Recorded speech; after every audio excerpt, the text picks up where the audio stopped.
Nakakatuwa, no, kasi andito tayo lahat ngayon. Kasi timing na timing, ang pag-uusapan natin ay napapanahon na dapat talagang marinig ng lahat. Okay? Pero bago tayo mag-start, gusto ko lang tanong, kasi 9 a.m. ang pananambahan natin ngayon. Sino rito gumising ng alas 5? Taas ang kamay. Oy, alas 5, mga nanay. O, gumising ng alas 6. Meron? May gumising ba ni 8:40? Alas 8, gumising na alas 8. O, meron pa rin, no? Kaya pala late. Hindi, ganito. Nabasa-basa ako, sabi ng mga scientists, ang ideal na gising daw talaga ng tao, 4:30. Pero, depende pa rin kung anong oras ka natutulog, no? Yan kasi sa kabataan ngayon, ang tulog, 4:30. Hindi gising. Okay? Tamang-tama, bakit natin pinag-uusapan ngayon kung anong oras tayo gumigising, anong oras tayo natutulog? Kasi natataon yung pag-uusapan natin ngayon. Okay? Bago natin talakahin yung verse natin ngayon, yung topic natin ngayon, meron lang akong isang video na gustong mapanood nyong lahat. Doon natin simulan yung ating pag-uusap ngayong umaga. Okay? Sige. Paki-play po yung video natin.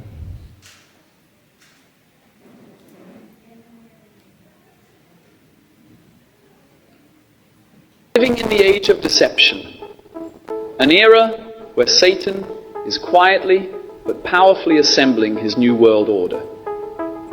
It is not just about governments, currency, or technology. At its core, this new world order is about something deeper. It is about control of the human soul through the worship of pleasure. The enemy knows that if he can't defeat the church with violence, he will seduce it with comfort. And if he can't scare you into surrender, he will seduce you into slavery. Slavery to your flesh. The religion of pleasure is not new. It is ancient, deceptive, and deadly. In fact, it is the very foundation of Satan's new world order. We live in a time where people worship at the altar of pleasure more than at the altar of the Most High God. We live in an age where it's not about being holy, it's about being happy. Okay. So yung video na yon, ang pinatutungkuyan doon, yung tinatawag na Satan New World Order. Yan daw yung umiikot sa mundo ngayon. Wherein ang gusto ng tao, hindi na sumunod sa Diyos, kundi maging masaya. Tingnan mo nga yung katabi mo, masaya ba yan? Ngayon kayo makakarinig, talamak na talamak, even Christian, dinedepend pati ang pag-inom. Hindi naman masama ang pag-inom kung occasional lang. Nakakarinig kayo ng ganyan? Hindi naman masama ang paninigarilyo. Kasi kapag kumakain ka ng matamis, sinisira mo rin naman yung katawan mo sa sugar. Pag naninigarilyo ka, pantanggal lang naman daw ng relaxation. Even Christian, sinasabi yan. Alam niyo kung bakit nagkakaganyan ang mundo ngayon? Because meron tinatawag na Satan is creating new world order. Ang Kristiyano, imbis na sumunod sa Diyos, ang nagiging mindset ng lahat, nagkakaisa, maging masaya. Maikli lang ang buhay, choose to be happy. Sabi, ang buhay daw hindi na pahabaan ngayon, pasayahan, no? Kaya kaya konting celebration, masaya, inuman, bisyo. Bakit? Kailangan natin maging masaya. Hindi na natin kailangan tumunod sa Diyos kasi nga maikli lang ang buhay. Yan ang ini-implant sa ating lahat na napakadelikado. Okay? Kung mapapansin nyo, ang topic natin ngayong buwan is still yung dinidiscuss ni Pastor Ray, yung dinidiscuss ni Pastor Jello, dinidiscuss ni Kuya Jojo. Ano yun? All about repentance. Ngayon, bago natin talakayin yung topic ko, yung title natin ngayon, gusto kong balikan muna natin para lang ulit ma-review kayo, maintindihan nyo, at ma-implant lagi sa isip nyo, ano ba talagang ibig sabihin ng repentance na pinag-uusapan natin? Okay? Sige. Sabi sa AI, gumamit tayo ng AI para ma-research kung ano yung ibig sabihin sa kanya ng repentance. At tama naman, no? Nakakatuwa naman kasi nag-align. Sige nga, bro. Sabi rito, repentance means a deep, genuine change of heart and mind about sin and wrongdoing. It involves the following. Unahin natin. 1. Recognizing you've done wrong. Maiintindihan mo na meron kang ginawang mali o meron ginagawang mali. Number 2, feeling sincere regret or sorrow over it, not just because of consequences, but because you know it was wrong. Sino sa inyo rito nagkaroon ng kasalanan, pero nagsisi lang nung nahuli na? Sino rito yung gumawa ng mali, pero nalugmok nung nalaman na? Hindi yun repentance. Kasi ang sabi rito, yung totoong repentance, guilt ka, meron kang sorrow, because alam mong mali yung ginawa mo. Hindi dahil meron kang consequence. Okay? Sabi dito, turning away from that behavior. Tatalikod ka. And then choosing to live differently, seeking to do what is right instead. Ibig sabihin ng repentance is not just feeling sorry. Hindi lang to isipin mo na mali ginagawa mo at humingi ka ng tawad, mag-pray ka. Hindi. It is all about pagtalikod at pagbabagong buhay. Yung alam mong mali, hindi mo gagawin. Hindi lang dahil may consequence na nangyayari. Okay, malinaw? Ayun yung tinatawag na genuine repentance. At ayun yung dinidiscuss nating lahat dito. Ayun yung topic natin ng sunod-sunod na buwan. But the question is, sa ilang linggo na yon, in-apply ba natin yung repentance? That's why, ang topic ng pag-uusapan o ang title ng pag-uusapan natin ngayon ay ito. Wake up. Tingnan mo yung katabi mo, sabi mo nga, gising. Ayan. So, tinatanong ko kanina, anong oras kayo nagising? Alas 9 yung panalambahan natin. May alas 5, alas 6, may iba alas 8. Pero isang pinakamahalaga na pag-uusapan natin ngayon is waking up spiritually. Okay? So, ang verse natin, makikita natin sa Roma 13, verse 11 to 14. Sige, basahin natin. Ayan. Okay, sabi sa Roma chapter 13, verse 11, gawin ninyo ito dahil alam ninyong panahon na upang gumising kayo. Ang pagliligtas sa atin ay higit ng malapit ngayon kaysa nung tayo'y unang sumasampalataya sa Panginoon. Verse 12, namamaalam na ang gabi at malapit ng lumiwanag. Layuan na natin ang lahat ng masasamang gawain at italaga natin ang sarili sa paggawa ng mabuti. Verse 13, mamuhay tayo sa liwanag at huwag gugulin ang panahon sa magulong pagsasaya, paglalasing, kahalayan at kalaswaan sa alitan at inggitan. Last, gawin ninyo ang Panginoong Hesukristo bilang sandata at huwag ninyong pagbigyan ang laman upang masunod ang mga hilig nito. Okay.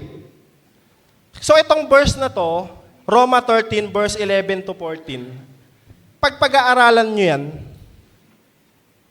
kapag binasa nyo yan at inisip nyo mismo, may mapapansin kayo dyan tinatawag na urgency. Ibig sabihin nun, madalian, agad-agaran, hindi pwedeng ipagpaliban, urgent, rush. No? Kaya, ang ibig sabihin ng pag-uusapan natin ngayon na wake up o gising, ay urgent din, agad-agaran din. Kung mapapansin nyo, sige, balik natin sa verse 11. Pwede pa kayo balik sa verse 11. Then, talakayin natin yung mga verse. Sabi rito, ang pagliligtas sa atin ay higit ng malapit ngayon kaysa noong tayo'y unang sumampalataya sa Panginoon. Kung nandito po kayo, last preaching na ako po yung tumayo rito, ang diniscuss natin is all about Matthew 24. Sa Matthew 24, sinabi doon, Ano yung mga palatandaan na malapit ng ang pagbabalik ng Panginoon? Ano sabi doon? Gera. Nangyayari po ngayon? Lindol. Nangyayari po ngayon? Kahirapan. Nangyayari po ngayon? Pansinin nyo, pagliligtas sa atin ay higit ng malapit ngayon kaysa noong tayo unang sumampalataya. Ibig sabihin, this is the time ng end times. Nasa huling panahon na tayo. Sige, verse 12. Ito ang panawagan sa atin na urgent. Namamaalam na ang gabi at malapit ng lumiwanag. Layuan na natin ang lahat ng masamang gawain at italaga natin ang ating sarili sa paggawa ng mabuti. Namamaalam na ang gabi. Okay? So, isa sa mga bagay na dapat nating maunawaan at dapat nating alamin sa sarili natin, point number 1 na pag-uusapan natin ngayon. Title natin is Wake Up. Point number 1, don't be spiritually asleep. Huwag ka maging tulog spiritually. Okay? Pwede kasing naglilingkod ka kay Lord, tinanggap mo kay Lord, pero natulog ka. Gumawa ka ng ikasasaya mo, gumagawa ka ng kasalanan, natulog ka, at magugulat ka na lang, dumating sa Panginoon, may iwan ka. Merong video na pinanood ko last time, dumating yung rapture, ang dami sa church, nag-worship, kumakanta, iba na wala, iba na iwan. So napakalungkot pag ganun yung nangyari, no? That's why ang pinag-uusapan natin ngayon is repentance, kasi napakahalagang i-check natin sa ating mga sarili na tayo mismo ay handa na sa pagbabalik ng Panginoon. Tayo mismo ay gising at hindi tulog spiritually. Bakit natin kailangang gumising? Bakit hindi natin kailangan maging tulog? Alam nyo ba kung ano yung trend ngayon? Kapag sinare natin ng salvation, ano yung reaksyon ng mga tao? Pag pinag-usapan yung impyerno, ano reaksyon ng mga tao? Pag pinag-usapan yung langit, ano yung reaksyon? Meron ako isang video na ipapanood, isang testimony to. Hindi testimony, parang interview siya. Na-play na yata ni Pastor Jello to dati pero i-repeat ko ngayon. Do you believe a non-believer can go to heaven? A non-believer, as in Yeah. someone who doesn't believe in Jesus. Yeah. No. Damn. Yeah. What will happen to them? They're gonna face judgment and go to hell. My gosh, that is so brutal. What? You're asking me honest questions. I'm giving you honest answers. Brutally honest. And then what do they do in hell? What Suffer consists in eternity? forever? Forever. You don't think they should be forgiven or have given a second chance? 'Cause, Listen. right? Doesn't God always give people second chances? Listen, this is something that I really struggle with.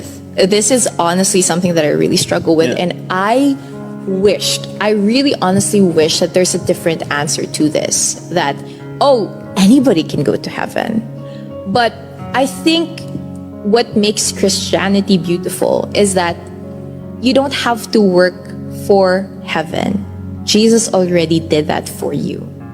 And so the only thing that you have to really realize is accept that gift. What is the gift? The gift is we're sinners and God is a holy God. Let's say, for example, we are in a courtroom, right? And God is the judge and you're the criminal. Would God be a good judge if he just said, okay, sige, wag na. You're free. Like you killed someone and you're like, okay, you're free to go. But what Christianity says happens is Jesus comes in and says, okay, Will deserves to be in jail, but instead of Will going to jail, I'll be in jail for his sake. That's what Christ did on the cross. Can a murderer go to heaven Yes. as long as he's Christian? If he honestly repents of his sin. But like a person who's just a saint, never did anything wrong in their life, they're not Christian, they can't go to heaven. If they don't believe in Jesus, no. That's brutal. So itong video na to, it is a typical scenario ng mga tao ngayon na pag pinag-usapan yung Bible at reality ng impyerno at langit, natatawa. That is so brutal. Sabi alam niyo si Joy Spring, kung makikilala niyo siya, dati siyang babae na liberated. Sa mga bar, may mga interview yan, mga green topic. Pero nung dumating yung time na nagkaasawa siya at nagkaanak, doon niya nakilala ang Lord. Nagbago ang buhay niya. Kaya yung si Will Dasovich, a famous vlogger, magkaibigan sila, tropa sila. Pero ngayon, ini-interview niya, kaya ganun siya mag-react eh. Nakakatakot yung panahon ngayon. Kasi, hindi expose ang pwedeng mangyari sa tao pag hindi tinanggap si Jesus Christ. Sino rito may kapatid? Taas ang kamay. Sino rito, mga nanay, sino may anak? Taas ang kamay. Sino rin may magulang, kabataan? Taas ang kamay. Ito even ako, ito yung lagi kong pinapalangin at laging nare-remind sa akin ni Lord. Yung bang parents nyo, yung bang kapatid nyo, yung bang anak nyo, gising na. Oras na dumating ba si Lord, kasama natin sila sa langit? O may iwan sila? Alam nyo bang sasapitin ng mga may iwan? Pag binasa nyo ang Bible, dadanasin nila yung hirap. Imaginin mo, yung magulang mo, dadanasin yun. Yung anak mo, dadanasin yun. Yung asawa yun, dadanasin yun. Matutulog ka pa ba spiritually? Hindi ka pa ba gigising? That's a normal interview. Sabi doon, kapag ba ang tao namatay nang hindi nakakilala kay Lord, saan siya mapupunta? Sabi ni Joyce Spring, sa impyerno. In eternity? Yes, forever. After matapos ang buhay sa earth, dalawa lang ang pupuntahan ng tao, sabi ng Bible, langit at impyerno. At kung doon ka mapupunta, forever. Tumatawa si Will. Ano sabi niya? Wala bang second chance? Grabe, mabait naman ang God ah. Dapat nagbibigay yun ng second chance. Sabi niya, yan explain ni Joyce Spring, ganito lang kasimple. Nagkasala ka, ikaw nagkasala ka, lahat tayo nagkasala. At yung kasalanan na yun, sinapunan ni Jesus Christ. You do not need to work for heaven. You just need to accept the gift. Ano yung gift? Yung buhay na walang hanggan na naging resulta sa sakripisyo ni Lord sa krus para sa atin. Di ba? Pero ngayon, ang sabi ni Will, paano kapag ka-saint, walang kasalanan, napakabait, namatay nang hindi nakakilala kay Lord? Hindi siya pupunta sa langit. Paano pag yung mamamatay tao, nag-repent, imagine, repentance, nag-repent, tinanggap si Jesus Christ, may pag-asa bang mapunta na langit? Meron. Kasi yung kasalanan, nilinis na ni Lord. Ayun yung kadakilaan na ginawa ni Lord. At ayun yung dapat nagising tayo at hindi tayo tulog doon. Bakit? We are in the end times. Naalala ko, nung nandun ako, pumunta po kami ng China sa trabaho. Pagpasok namin ng airport ng NAIA, baba kami ng Hong Kong. Sa Hong Kong, maluwag. Tapos yung mga, hindi ko alam kung Chinese din yung mga tao, pero parang Chinese din kasi sila eh. Medyo mga barumbado sila eh. Hindi sila ganun ka-hospitable tulad ng Pinoy. For example, ilalagay mo yung maleta mo dun sa, hindi ka nila tutulungan. Put it here. Parang uutusan ka nila. Okay lang. From Hong Kong, babaybayin namin hanggang China, by land, yung mainland na tinatawag, mainland China. About 2 hours. Biyahe kami. Pagpunta namin sa China, baba kami. Meron kaming service. Baba kami. Imagine, we are in the company, ang touring sa amin doon, papasok kami, we are partners, we are VIP. But still, kailangan namin dumaan ng napakahigpit na immigration. Pasok namin sa immigration, alam ko, kung mukha ng mga Chinese na Pinoy, hindi sila ganun ka, titignan ka lang nila at yung ambience doon sa immigration ng mainland, medyo nakakatakot eh. So, face recognition, parang ang daming camera. Then pagpasok namin ng mainland, lapit ng gamit, i-scan, at kakapkapan ka. Then pagpunta mo from Hong Kong, nakalusot ka na ng mainland China, magta-travel uli kay Bailan, papunta na sa hotel, at doon sa mga gagawin na namin. Ibang-iba yung ambience, no?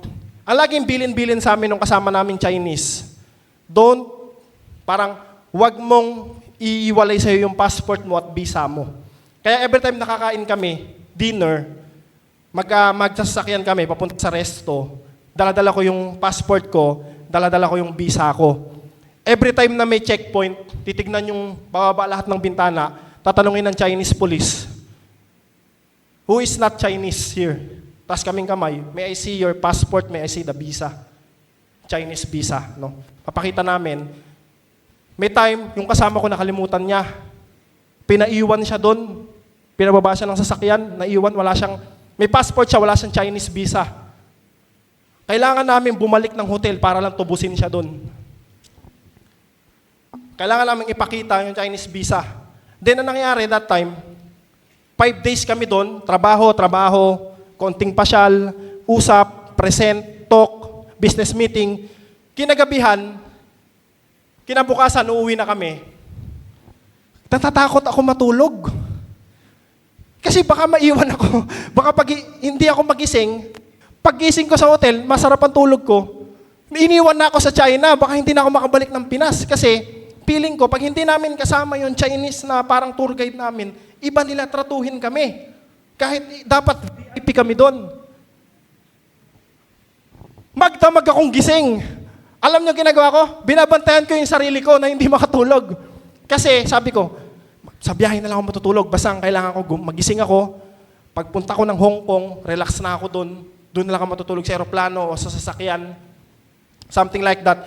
Gising ako, kinabukasan tumatawag na, okay, we need to go, just pack your things, and then after that, we will mag-out na tayo sa hotel, and then eat your breakfast sa buffet, gano'n. Umaga, latang-lata ako. Kasi wala akong tulog, binantayan ko yung sarili ko. Pero, nung pabiyahe na kami, nakalagpas na kami ng mainland, nasa Hong Kong na kami, at lalong-lalo na nung naka-check-in na kami sa Hong Kong Airport papunta ng Pilipinas, kampante na ako. No? Alam niyo kung bakit? Merong kwento sa akin na kasama ko sa company, naiwan siya sa Thailand kasi late siya nagising. Naiwan siya ng eroplano. At ayun yung tumatak sa isip ko. Hindi ako pa pwedeng makatulog at hindi ako pa pwedeng malate ng gising. Kasi anytime na aalis, hindi na ako pa pwedeng hihintayin ng eroplano. Imagine, kung ang biyahe ng rapture papuntang heaven, hindi sabihin ni Lord na, hindi pagising yung isa dyan, mamaya na ako babalik. Mamaya na ang rapture, tulog pa yung 3 sa GCM, spiritually sleep pa. Hindi pa nagre-repent, yung kasalanan tuloy-tuloy pa rin.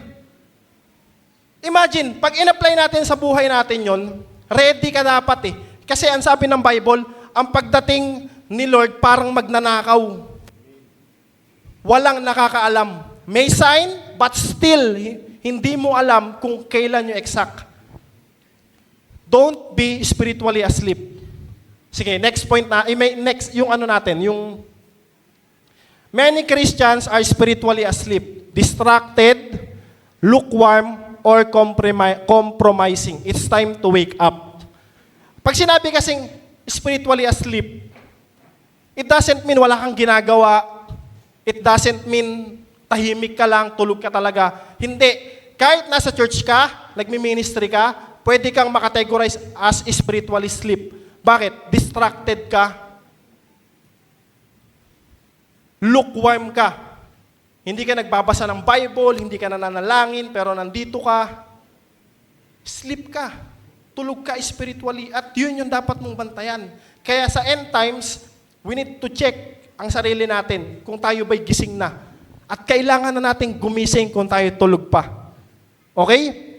Sabi sa Timoteo, I think ikalawang Timoteo, chapter 3, verse 1 to 5. Ayan, sige, paano natin? Dapat mong malaman na sa mga huling araw ay darating ang mga panahon ng kaguluhan. Sapagkat ang mga tao ay magiging maibigin sa sarili, maibigin sa salapi, palalo, mapagmataas, mapagsamantala, suwail sa magulang, walang utang na loob, at lapastangan sa Diyos. Sila ay magiging walang pagmamahal sa kapwa, walang habag, mapanirang puri, walang pagpipigil sa sarili, marahas, at walang pagpapahalaga sa mabuti. Sila ay magiging mga taksil, padalos-dalos, mayayabang, maibigin sa kalayawan, sa halip na maibigin sa Diyos.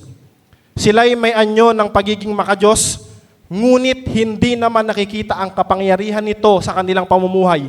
Iwasan mo ang ganyang mga uri ng tao. Pakitignan yung katabi mo, ikaw ba yan?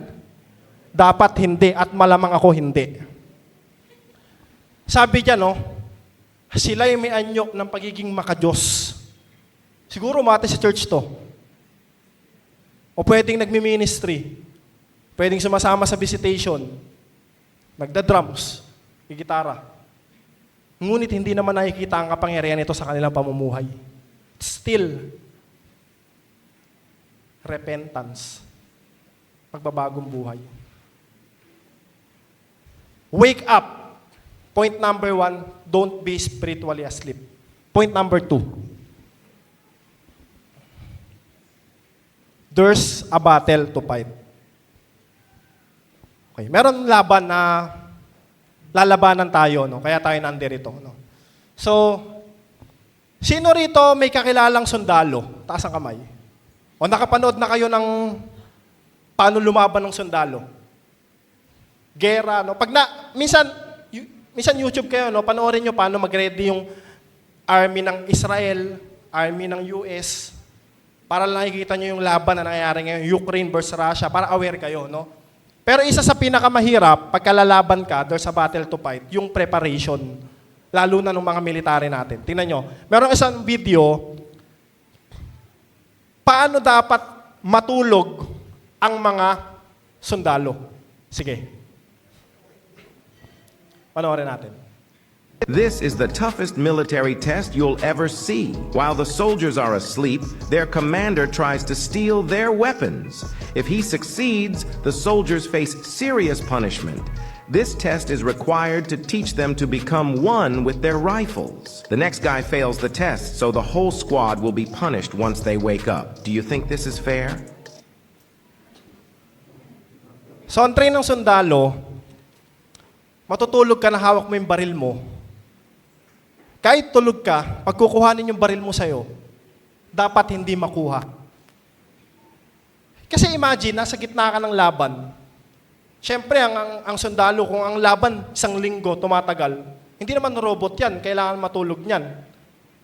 So isa sa mga test sa kanila, hawak-hawak nila yung baril, habang natutulog, kukuhanin. Kapag ka nakuha, lahat sila, punishment. May hawak bang Bible yung katabi mo? Pakitignan nga. Kuhanin mo nga ngayon, baka makuha mo pa rin kahit gising yan. Alam nyo, armas ng sundalo, baril. Anong armas natin? Bible. Pambihira. Yung army, hawak-hawak, kinukuha, tulog, hawak-hawak. Baka sa atin tayo gising, wala pa rin tayong baril. Baka kuhanin, hinahanapan, may laban, wala kang pamutok. Bakit? Hindi ka papasa ng Bible eh. Ano pa laban natin sa buhay natin? Pag merong problema, merong paghihirap, ano lang? That's life eh. Pero ano pa laban ng Kristiyano?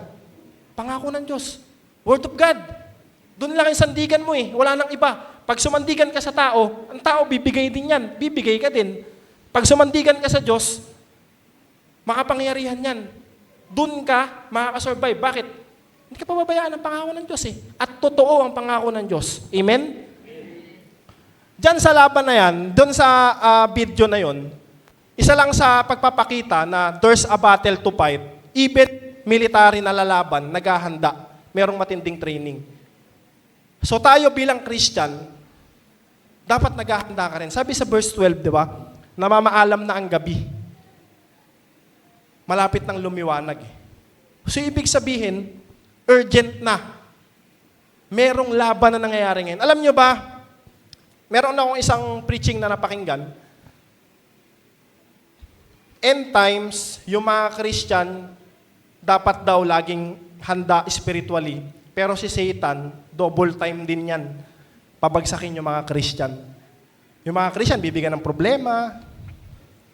Yung mga Christian, pag-away-awayin. Yung mga church, pagsasabong-sabungin. Maraming tao sa church, lilipat ng church, mawawala. May mga minister, bababa ng ministry. May mga nag-aaral, mahihirapan, magkakaproblema sa financial, may magkakasakit. Yun ba't nangyayari yun? Double time si Satan eh. Pero pag naiintindihan mong si Satan ang gumagawa nun, at wake up ting ka, lalabanan mo ng baril, ng prayer, ng Bible, nakakalaban ka eh. Pero kung inaatake ka ng kalaban, tapos tulog ka, may laban ka ba? Spiritually asleep, wala tayong laban. At yun yung dapat nating maintindihan at dapat nating i-remind sa sarili natin. There's a battle to fight. You need to wake up. Kailangan mong gumising. Nung nagpunta kami sa China, hindi ako nakatulog eh. 'Di ba? Dahil nga natatakot ako maiwan. Meron kaming next na out of the country na trabaho sa Singapore. Dalawa lang kami doon pumunta. So, doon naluwag eh. Bakit? Hindi kailangan ng visa, passport lang, maliit lang yung Singapore, bubble gum, hindi siya ganun kalamig, humid. Tapos yung mga tao nakakaintindi ng English, sa China kasi hindi eh, mahirap, kailangan mo ng translation. So, nung nandun ako, gusto kong enjoyin yung moment. Kasama ko yung mga Singaporean doon na partner namin. So, gusto nila kaming itour punta lang kami ng Merlion, yung typical na picture place doon, yung lion na bumubuga ng tubig. May picture ako doon, nakanganga. Pero, hindi. Merong gusto nila kaming itour sa ganito, sa ganyan. Pero alam nyo yung end state na napansin ko? After the long day, lahat nagkakaisa sa gabi. Yung tinatawag na fellowship social ng mga traditional na professional o corporate worker, inuman. Hayain ka nila sa mamahaling resto at ang gusto nilang matikman mo yung pinakamamahaling alak. To the point na nandun kami, ang kinakain ko lang, meron kasi tinatawag doon sa Singapore, ang sikat yung garlic crabs na malalaki. So yun ang kinakain ko. Pero nung pinapatikim sa akin ng alak, sabi ko hindi ako umiinom. Sabi ng Singaporean, you miss the half of your life. Hindi mo to basta-basta nakamahal nito. Isang, I think, 1,000 Singaporean dollars. Gusto lang nila kami patikimin ng isang shot. Tuntua yung mga kasama kong Pinoy. Talagang inom nila kasi gusto nila, once in a lifetime, matikman daw nila. Pero ako hindi ako uminom. Because, hindi ako uminom eh. Baka mamaya, ang taas ng alcohol content nun. At I want to share Jesus. There's a battle to fight. Alam nyo, minsan ganun yung battle na nararanasan natin sa buhay natin. You are Christian, malilip over ka. Minsan may imagine mo, bakit akong Kristiyano, nahihirapan akong tikman yung sarap ng mundo? Minsan lang naman. Anuin ka ng kalaban sa isip mo eh. Wala naman makakakita. Yung mga GCM, nasa Pinas lahat yon. Wala naman CCTV rito. May magsusubong pa sa akin kay pastor. Wala naman. Hindi naman ako kilala rito. Yun yung battle sa mind na gagawin ng kalaban. No? Minsan sa mga nanay, tatay, mag-aaway, no? Magkakaroon ng away. Tapos, magkakaroon ng mindset na parang maghiwalay na lang tayo o kaya magsasabihan ng masasamang salita. At the end of the day, magbabati. Pero, there's a battle to fight. Hindi naman kayo yung magkalaban eh. Alam nyo ba, sinisira kayo ng kalaban? Sinisira kayo ng kaaway? Bakit? Kasi you are a Christian. Para masira yung spirituality nyo, titirahin yung pamilya nyo, titirahin yung sarili nyo, lahat ng kabuhayan nyo. Yun yung battle na ginagawa ni Satan sa atin. At alam yung panlaban, ang sabi ng Bible, tabak armor, word of God, prayer. Yun ang panlaban natin eh. Kasi minsan, akala mo, simpleng event lang, simpleng pangyayari lang, pero battle na pala, spiritual. At kapag ka natalo ka sa battle na yon, it may cause downfall spiritually na pwedeng makapagpalubog ng pagtulog mo lalo. Hindi ka magising. Yun nga, no? Nung nandun ako, nag-reject ako sa alak. O sabi nila, sige, ayaw mo ng whiskey, ladies drink na lang. Ilang % alcohol lang to. Sabi ko, hindi, ano lang ako, parang ang hiningi ko lang nun, buko juice na, yun nandun sa buko, tapos may straw talaga. Iniinom ko yun, tapos sila naglalasing-lasing sila. Pero ako, nandun lang ako, nakikipagtawanan lang ako sa kanila, kasi that's the Pinoy group, that's the corporate group na makaka-opisina ko sila. Alam ka naman, magpag-stay ako sa hotel, merong mga partners doon na kailangan kong harapin. Sabi ko, I will do the job, I will do my job. Binabayaran ako ng kumpanya, pinapunta ako rito to do this job. But also, I will do my job kay Lord. Pero ang hirap, no? Kasi, kung may trabaho ka, lagi mo tatandaan, meron kang trabaho sa Diyos. Ano yun? You are a servant of God. Every time na gagawin mo yung mga bagay-bagay, always consider God. Ano yung iisipin ng tao? Nasa end times na tayo, no? There's a battle to fight. Wake up. Point number 1, don't be spiritually asleep. Point number 2, there's a battle to fight. Sabi sa Matthew 25, ito po ano po to, parang talinhaga no, na binigay ni Lord. Basahin natin. Ang kaharian ng langit ay maitutulad dito. May 10 dalagang lumabas upang sumalubong sa lalaking ikakasal. Bawat isa ay may dalang ilawan. Ang 5 sa kanila ay hangal at ang 5 na may matatalino. Ang mga hangal ay nagdala ng kanilang mga ilawan, ngunit hindi nagbaon ng langis. Ang matatalino na may nagbaon ng langis, bukod pa sa kanilang mga ilawan. Naantala ang pagdating ng lalaking ikakasal, kaya't inantok at nakatulog sila sa paghihintay. Ngunit ng hating gabi na ay may sumigaw. Narito na ang lalaking ikakasal, lumabas na kayo upang salubungin siya. Agad bumangon ang 10 dalaga at inayos ang kanilang ilawan.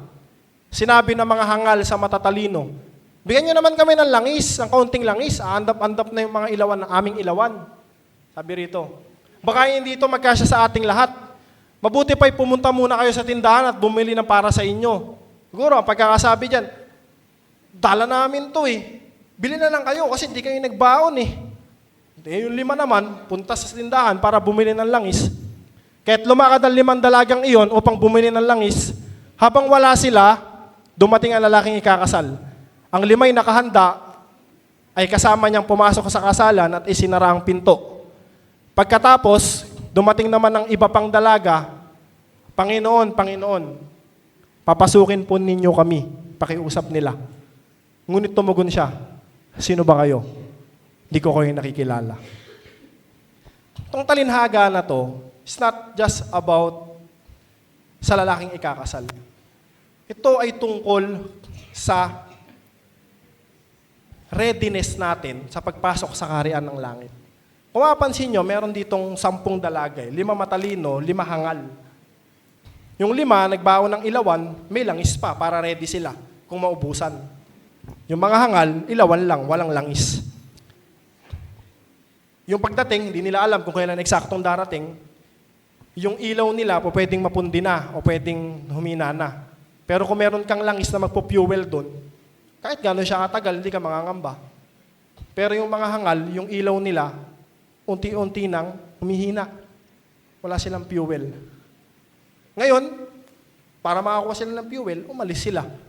Habang umalis sila, dumating yung ikakasal nang hindi nila alam. Hindi na sila pinapasok. Bakit?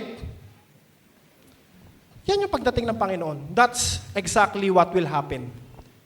Hindi mo alam kung kailan.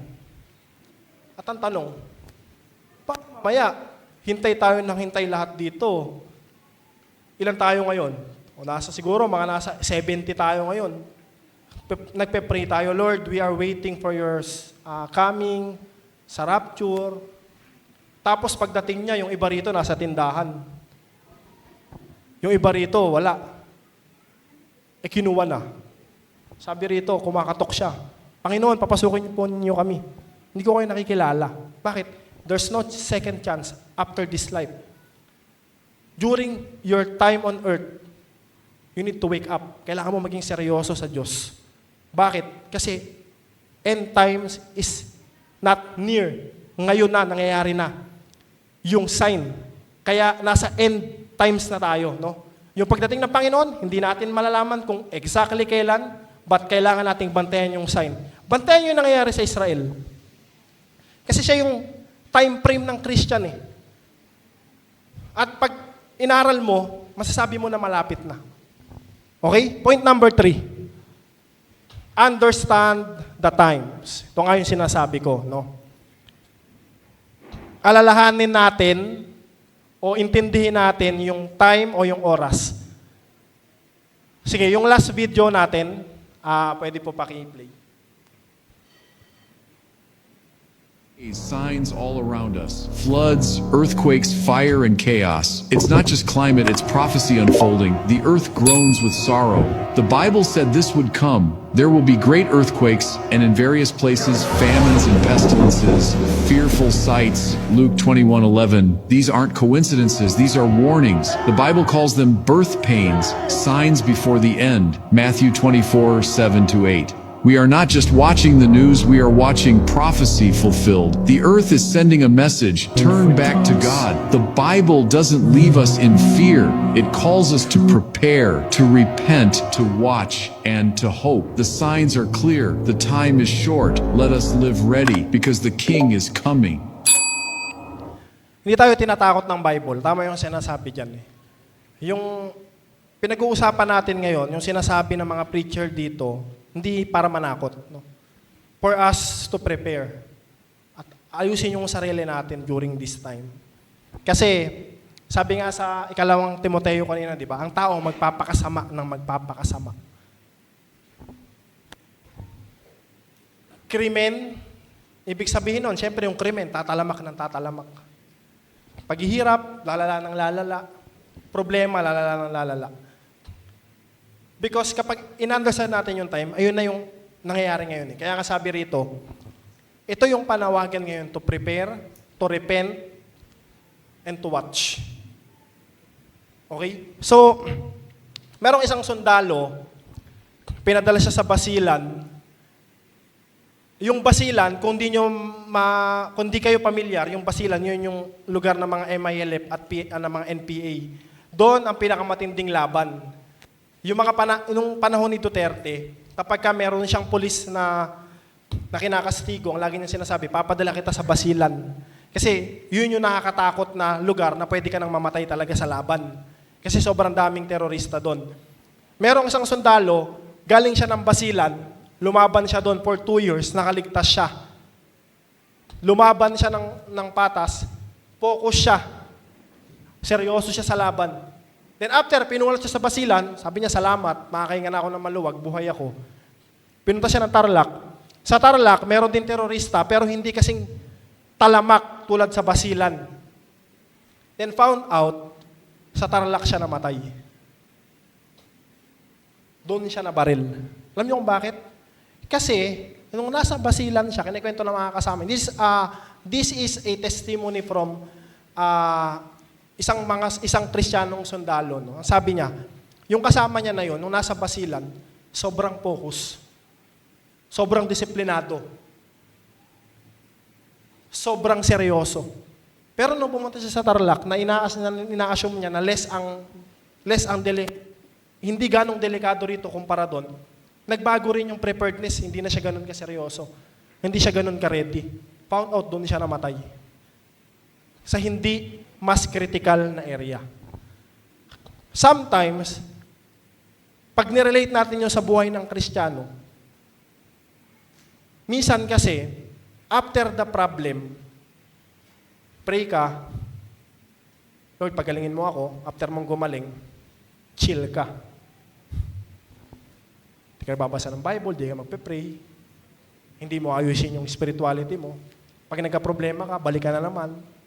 Init, fire, prayer. Hanggang dumating yung time na hindi mo namamalayan na kung kailan ka nagpe-petics, doon na-atake ang kaaway. At minsan, sa buhay natin, kapag inintindi natin yung panahon ngayon, kailangan nating maintindihan, dahil nagdo-double time si Satan, mapunta ka man kung saang lugar, hindi ka dapat mag-petics-petics. Ito yung panahon upang magseryoso. Ang pinakamahirap sa Christian right now, aware. Ready, nakaririnig natin, familiar sa Word of God. Sabi sa Matthew 24, ang pagdating ni Lord, ang sign niyan, paghihirap, gulo, kalamidad. Nakikita na ngayon, aware naman, pero hindi pa rin seryoso. Ano pang hinihintay natin? Diba? Kasi, lagi ko nga nire-reflect sa bawat isa. Isa sa mga gawin nating inspirasyon is yung pamilya natin. Kamusta na ba sila? Ready na ba sila? Wake up na ba sila? Okay? So ang verse natin ngayon, ang title na pinag-uusapan ngayon is all about waking up. It's all about gising spiritually. Don't be spiritually asleep. Number 2, merong battle na lalabanan. And point number 3, understand the times. Okay? So pinanood natin yung video, yung una, meron tinatawag ngayon na New World Order na pinapalaganap na ang nagiging mindset nating lahat, imbis na maging kalugod-lugod sa Diyos, maging masaya na lang. Kasi nga ang buhay ay may raw, pasiyahan lang.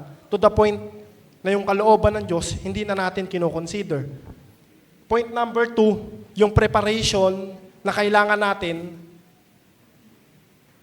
kahit saang senaryo, kailangan meron kang panlaban. At yun yung kailangan ng mga Kristiyano. Word of God. Pangako ng Diyos. At yung point number 3, understand the time. Ito yung time ngayon na kahit saan ka magpunta, kailangan mo magbantay sa sarili mo spiritually. Bakit? Kasi walang nakakaalam kung kailan darating ang Panginoon.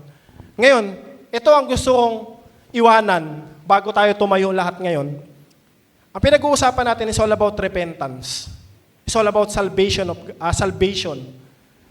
Naiintindihan natin na Jesus Christ died sa krus para tubusin ang mga kasalanan natin. Hindi natin kailangang i-work yung heaven. Kailangan lang natin tanggapin yung gift na binigay niya sa atin. But the question is, talaga bang tinanggap mo na si Jesus Christ sa puso at isipan mo? O kung tinanggap mo na siya, yung kasalanan ba na ginagawa mo o na nagawa mo, talaga bang nirepent mo na sa Panginoon? Handa ka bang talikuran yun? O ang gagawin lang natin is just making sorry, sorry Lord, but still repeat, sorry Lord, repeat, sorry Lord, repeat. So yun po kasi yun yung mahirap na nagiging cycle at sumpa ang nangyayari doon. Doon nagsisimula yung tinatawag na mga tanikala, yung mga chain. Sorry, ulit, sorry. Kasi dumating yung panahon, nagiging normal na. At akala natin tama na. So pwede po ba lahat tayo tumayo?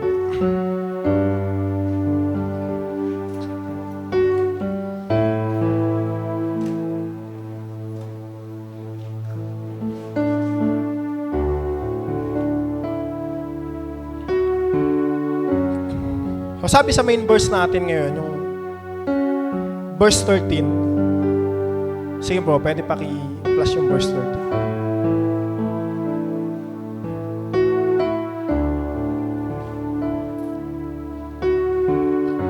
Mamuhay tayo sa liwanag at huwag gugulin ang panahon sa magulong pagsasaya, paglalasing, kahalayan at kalaswaan sa alitan at inggitan. Next. Gawin ninyo ang Panginoong Hesukristo bilang sandata at huwag ninyong pagbigyan ang laman upang masunod ang mga hilig nito. O sinabi sa Bible, lagi kayong magbantay ng panalangin. Ang espiritu ay handa, ngunit ang laman ay mahina. So, bilang tao, isa sa mga kahinaan talaga natin ay yung pagiging natural na tao. Mahina, makalaman, makasalanan. Pero ang sabi ng Bible, ang mga kasalanan natin, pati yung mga sakit, ay tinubos na ng Panginoon sa krus ng Kalbaryo. Ang kailangan lang natin ay tanggapin siya bilang Panginoon at tagapagligtas ng ating buhay. Sa panahon ngayon, kailangan nating gumising. Marami rito, matagal ng Kristiyano, 10 taon, 5 taon, tinanggap natin si Jesus Christ, 2020, 2010, pababa. Pero, yung pagmamahal natin sa Kanya, kung ikukumpara nung una, ay nagbago sa ngayon. Naging lukewarm, hindi ka na mainit, hindi ka rin malamig, hindi na ganun yung way mo para manalangin, magpasalamat. At ayun yung bagay na sinecheck sa atin, maging sa akin, mensahe sa akin ng Panginoon na ibahagi. Gising. Kailangan nating gumising sa matagal na pagkakatulog spiritually. Hindi na to yung panahon para magtulog-tulugan tayo o matulog tayo, kundi ito yung panahon upang magbalik loob sa Panginoon. It's time to repent. Ito yung time na pagsisihan, talikuran ng ating mga kasalanan at lagi tayong bumalik sa Panginoon. Tayo po'y manalangin. Panginoon, marami pong salamat sa umagang ito. Salamat po, Panginoon, sa mensahe mo po sa amin. Lord, hinihiling ko po, Panginoon, yung pagkilos na yung banal na Espiritu ngayong oras na to, Lord, sa kabataan, sa mga nanay. Lord, we are calling for repentance, Panginoon. We are asking for the gift of repentance, Panginoon, sa buhay ng bawat isa. Dahil alam po namin, ang pagtalikod sa kasalanan, ang pagsisisi sa kasalanan, ay ayon sa iyong grasya, Panginoon. Lord, tulungan mo kami na mamuhay lagi sa iyong kalooban, Panginoon. Patawarin mo po kami sa aming mga kasalanan, patawarin mo po kami sa distraction, patawarin mo po kami sa pagbawalang bahala, patawarin mo po kami pagmamahal sa salapi, patawarin mo po kami, Lord, sa pagmamahal sa ibang bagay kumpara sa iyo, Panginoon. Kagaya ng sinabi mo sa iyong salita, kung kailangan naming sumunod at tais naming sumunod sa iyo, kailangan naming talikuran ng krus, ang aming krus, kundi Lord, ikaw po, Panginoon, ang maging sentro ng aming buhay. Lord, turuan mo ang bawat isa, tulungan mo ang bawat isa. Mahal namin ang aming pamilya, mahal namin, meron kaming mga pangarap, meron kaming mga gusto sa buhay. At alam namin, ito po'y maaari naming ibigay sa iyo. Tulungan mo kami, Lord, na laging magbalik, Panginoon, sa iyo pa. Sa mga kasalanan na umaalipin sa iyong mga anak. Kung meron mga tagong kasalanan, meron mga kasalanan na hindi inaamin, we ask for deliverance, Panginoon. Humihiling po kami ng pagkilos ng iyong banal na Espiritu, Panginoon. Marami pong salamat sa iyong mensahe ngayong umaga. Marami pong salamat, Panginoon, sa binigay mo po sa amin na wisdom. At patuloy, inihiling po namin pangunguna mo sa buhay ng bawat isa. Extend mo po ito hanggang sa aming mga pamilya na wala rito. Patuloy kaming umihiling, Panginoon, ng kagalingan sa lahat po ng may karamdaman, comfort sa lahat po ng nahihirapan. At wala pong ibang maitataas sa aming buhay sa lugar na ito, sa church na ito, kundi ang pangalan lamang po ng aming Panginoong Yesus. Marami pong salamat, Ama. Muli, patuloy, samahan mo kami maging sa aming pag-uwi mamaya. Ingatan mo po kami kung paano mo po kami dinako ng ligtas dito sa church, Panginoon. Ikaw lang po ang maghari at mauna. Purihin ka. Ito po ang aming dalangin. Marami pong salamat sa lahat. Sa pangalan po ng aming Panginoong Yesus, ito po ang aming dalangin. Amen.